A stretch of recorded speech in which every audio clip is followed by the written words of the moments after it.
Bonjour, c'est Aurélie, je suis super contente de vous retrouver pour un vrai faux spécial postpartum, donc juste après l'accouchement.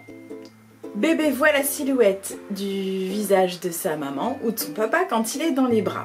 C'est vrai, un bébé voit à 20 cm la silhouette de ses parents, donc à hauteur des bras. Les fils d'une épisiotomie se résorbent au bout de 14 jours. C'est faux. Les fils sont résorbables au bout de 7 jours. Ils se dégradent, ils se désagrègent et au bout de 7 jours, vous n'avez plus du tout de fils. Si jamais vous avez des fils, des points douloureux, vous pouvez les faire même enlever avant ces 7 jours pour vous soulager. Souvent le premier ou le dernier point fait un petit peu mal, donc on peut l'enlever si c'est des points séparés. N'hésitez pas. Si c'est en fil continu, qu'il n'y a pas de point, vous pouvez aussi mettre des cataplasmes d'argile. Ça va un peu manger le fil et donc de vous faire du bien aussi parce que ça joue aussi sur l'inflammation. Les cheveux sont plus beaux après l'accouchement que pendant la grossesse. C'est faux. Les hormones vous aident pendant la grossesse à avoir des beaux cheveux, mais après c'est plus pareil et surtout ils risquent de tomber. La perte de cheveux, on n'en parle pas beaucoup, mais en fait beaucoup de femmes ont des pertes de cheveux après l'accouchement. En général ça dure les 4 premiers mois et ensuite c'est ok, ça repousse bien et vous n'en perdez plus autant. L'allaitement maternel aide à perdre plus de kilos. C'est vrai, l'allaitement maternel aide à perdre plus de kilos, ça c'est certain. En général on perd, allez je vais dire en moyenne 2 à 3 kilos de plus que si on n'allaitait pas. On n'a pas besoin de rééducation périnéale après une césarienne. C'est faux, on a besoin d'une rééducation périnéale, peu importe que ce soit voie basse ou par césarienne, simplement parce qu'il y a eu le poids du bébé pendant les 9 mois et il faut remuscler donc du coup ce périnée, apprendre à mieux le connaître et à savoir le protéger.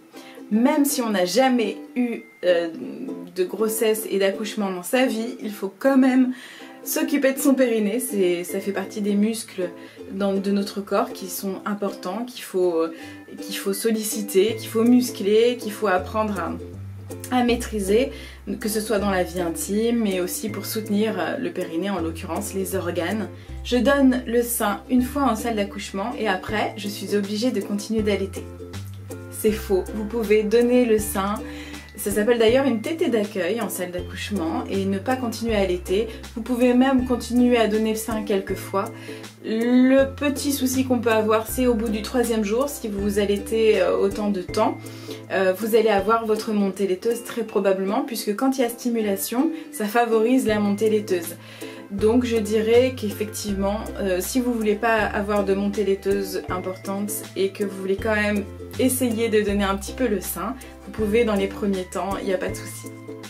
Statistiquement, les causes de divorce sont plus importantes après l'arrivée d'un bébé durant la première année. C'est vrai. C'est important de s'occuper bien de soi et de son couple. La première année n'est pas évidente parce que c'est assez fatigant et on a tendance à se focaliser énormément effectivement sur le bébé, un peu moins dans son couple. Donc c'est important aussi de rester des amants et pas que des parents. Le retour de couche a lieu 3 mois après la naissance. C'est faux. En général, les retours de couche s'effectuent 1 mois après la naissance et pour les mamans qui allaitent, ça peut prendre beaucoup plus de temps, voire 1 an, des fois plus.